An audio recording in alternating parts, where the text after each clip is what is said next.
I'm Steve Barnett from HunterLab, the world's true measure of color. I'm here to introduce you to the science of color measurements and to the ColorFlex EZ for the measurement of color in solid and liquid materials. Color measurements are typically expressed in the HunterLab LAB coordinate space or the closely related CLab coordinate space, where all colors are reduced to 3 coordinates. L represents the lightness of the material from 0 to 100, so that 0 is a perfectly black material, L equals 100 is a perfectly white material. A is the degree of redness or greenness in the material, where a value of plus 100 for A is completely red, minus 100 is completely green.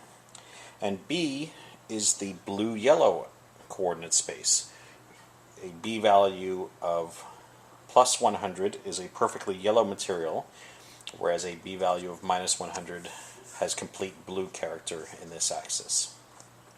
This can all be expressed and measured with a device such as the ColorFlex system, which is compact and provides an easy-to-read screen for the measurement of color.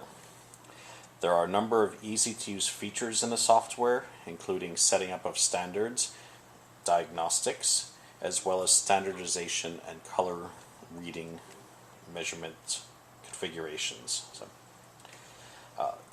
With the ColorFlex, a solid or liquid material is placed on top of the sample holder, and everything else is controlled through the software.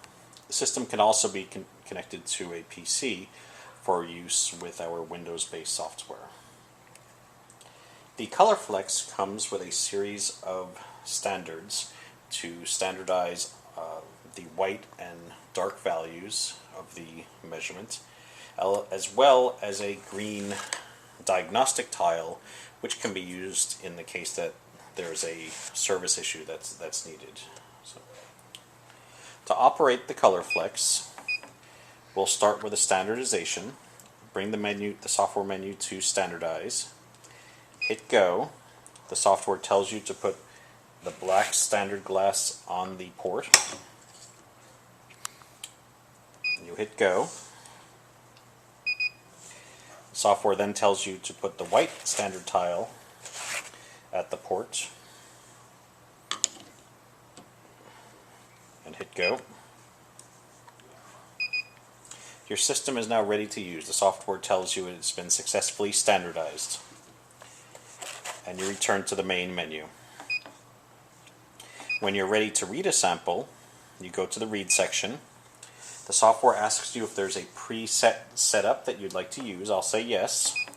And what I have are 3 different paint samples that were recently manufactured and that I had to test for use with the ColorFlex.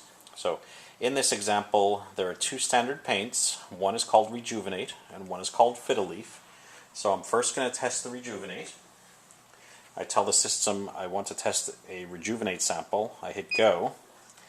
It tells me to put the sample at the port. I put it on and I hit go. From there I get my LAB values and everything looks fine. I've set up the system so that if one of these values is outside of the standard manufacturing specification, it'll be flagged in red. If I want to test a second sample, I go back to the main menu, hit read again. It'll ask me what setup I want to use. Now I want to test a Fiddle Leaf sample. So I hit go. The software advises me to put the Fiddle Leaf sample on the system.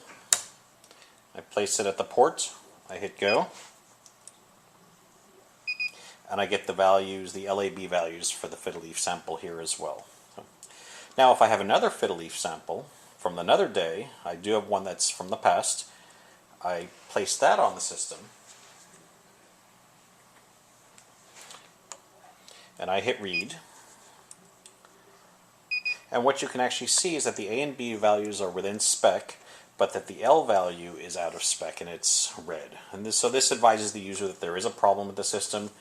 In this particular case, if you compare the 2 samples, you can actually tell that one is much lighter than the other, And that's what the system has told you. But in this case, it's a bit extreme that you can easily see this difference. But the ColorFlex can detect differences that are smaller than what can be typically seen by the visible eye. So, thank you for the opportunity to tell you about the ColorFlex system. We'd be happy to help you with any questions you have in your color measurement needs. Thank you.